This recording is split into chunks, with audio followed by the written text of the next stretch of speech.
राष्ट्रवादीचे नेते रोहित पवार आपल्यासोबत आहेत।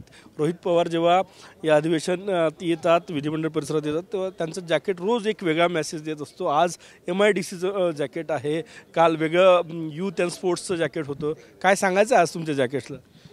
कर्जत जामखेडची MIDC ही होणार, लवकरात लवकर होणार। जी काही शेवटची सही ही उदय सामंत साहेबांची राहिलेली आहे ती या अधिवेशनामध्येच आम्ही सर्वजण लोकांच्या प्रेशरमुळे करून घेणार। मुख्यमंत्री साहेबांनी मला सांगितलं आहे की कुठल्याही राजकीय द्वेषातून तुझी MIDC आम्ही थांबवणार नाही। तर उदय सामंत साहेब हे उपमुख्यमंत्री देवेंद्र फडणवीसांचं ऐकतात का मुख्यमंत्री एकनाथ शिंदे साहेबांचं ऐकतात हे आता आपल्याला कुठेतरी बघावं लागेल। ते माझे मित्र आहेत, मित्राचं तर ते ऐकले नाहीत, राजकीय प्रेशर आहे त्यांच्यावर BJPचं। पण मग शिंदे साहेबांनी तरी आम्हाला सांगितलं आहे की MIDC जिथं तू सांगतो तिथं होईल, कारण का सरकारने खर्च केला आहे सर्वेवर।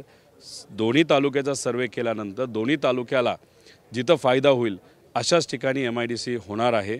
आणि तिथं MIDC येण्यासाठी 2 मोठे नॅशनल हायवे गडकरी साहेबांकडून आम्ही मंजूर करून आणून 90% त्याचं काम झालं आहे। त्यामुळे आज बघूया की उदय सामंत साहेब याच्यावर काय बोलतात। छगन भुजबळ काल म्हटलं की माझ्या जीवाला धोका आहे, मला गोळी मारली जाऊ शकते, पोलिसांचे रिपोर्ट्स आहेत। नाही, पोलिसांचा रिपोर्ट जर असा असेल की भुजबळ साहेबांना जीवाला धोका आहे तर त्यांच्या अवतीभोवतीची सिक्युरिटी ही वाढवलीच पाहिजे। हा महाराष्ट्र आहे, महाराष्ट्रामध्ये कुठल्याही व्यक्तीवर जर जीवे मारण्याचा धोका असेल आणि पोलिसांनी जो सांगितला असेल तर नक्कीच हे आपण सपोर्ट करत नाही। भुजबळ साहेबांच्या अवतीभोवतीची सिक्युरिटी ही वाढवलीच पाहिजे आणि अशा पद्धतीने कुणी थ्रेट दिलं नाही पाहिजे असं सुद्धा आमच्या सगळ्यांचं मत आहे। रांगे पाटील म्हटले की बीडची दंगल भुजबळांनीच लावली। कुणी लावली हे सांगता येणार नाही, पण एक तुम्हाला सांगतो, सत्तेत असणाऱ्या लोकांनीच ती लावली आणि गुंडाच्या मदतीनेच घरं आणि दुकानं फोडण्यात आली। जे क्षीरसागर आमदार आहेत संदीप भैया, ते याबद्दल आज नाही तर उद्या बोलणारच आहेत अधिवेशनामध्ये।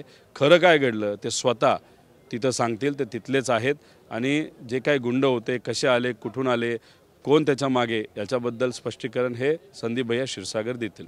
संजय राऊतांनी आज दिल्लीत एक वक्तव्य केलं की 3 राज्यामध्ये भाजपनं ज्या प्रकारे नवीन तरुणांना संधी दिली त्याचं कौतुक केलं, काँग्रेसलाही त्यापासून शिकायला पाहिजे असंही ते म्हटले।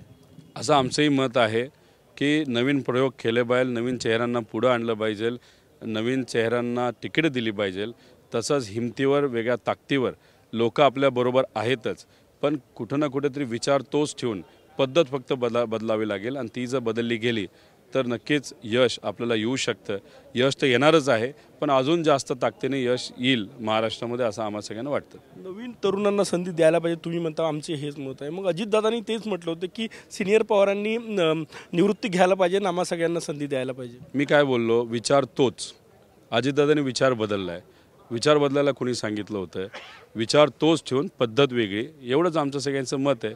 आम्ही सुद्धा विचार तोच ठेवला आहे। मत हे की खाली जे युवा असतील, आमदार असतील, काही पुढाकार, एक विशिष्ट पद्धतीने आपल्याला राजकारण करावं लागतं, नाहीतर इलेक्शन लढावं लागतं, त्याचे काही प्रयोग करावे लागतात, ते वेगळ्या पद्धतीचे आपल्याला करावे लागेल, पण विचार बदलून चालणार नाही।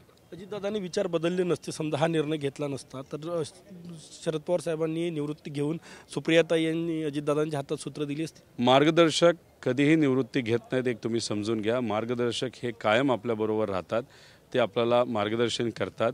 65 वर्षाचा अनुभव हा लहान नसतो, त्या अनुभवाने खूप काही बघितलेलं असतं आणि त्या अनुभवामध्ये चुका असतात, बरोबर काही गोष्टी झालेल्या असतात।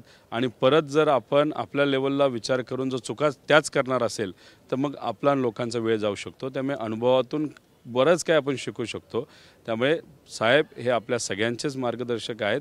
फक्त लढत असताना पद्धत आणि लोकल स्ट्रॅटेजी ही त्या नेत्यांनी कुठेतरी ठरवण्याची जरूरत आहे। शेवटचा प्रश्न, दादाला परतीचा मार्ग मोकळा आहे की अजून की बंद झाले दार? मी तर साधा कार्यकर्ता आहे, मी कोण ठरवणार? कार्यकर्त्याला काय वाटतं, साध्या कार्यकर्त्याला काय वाटतं? हे बघा, ज्या पद्धतीने भाषणं वगैरे केली गेली हे कोणाला पटली नाहीत। शेवटी आम्ही सर्वजण साहेबांच्या विचाराने आणि साहेबांच्या आदेशाने काम करतो। साहेब जो कुठला निर्णय घेतील तो आम्ही स्वीकारू। खूप खूप धन्यवाद। कॅमेरामॅन सचिन साहेबांसह गजानन माटे, TV9 मराठी, नागपूर।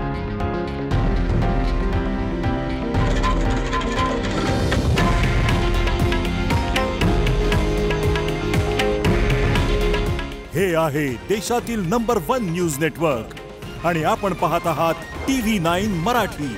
काळजी तुमची, हित महाराष्ट्राचं.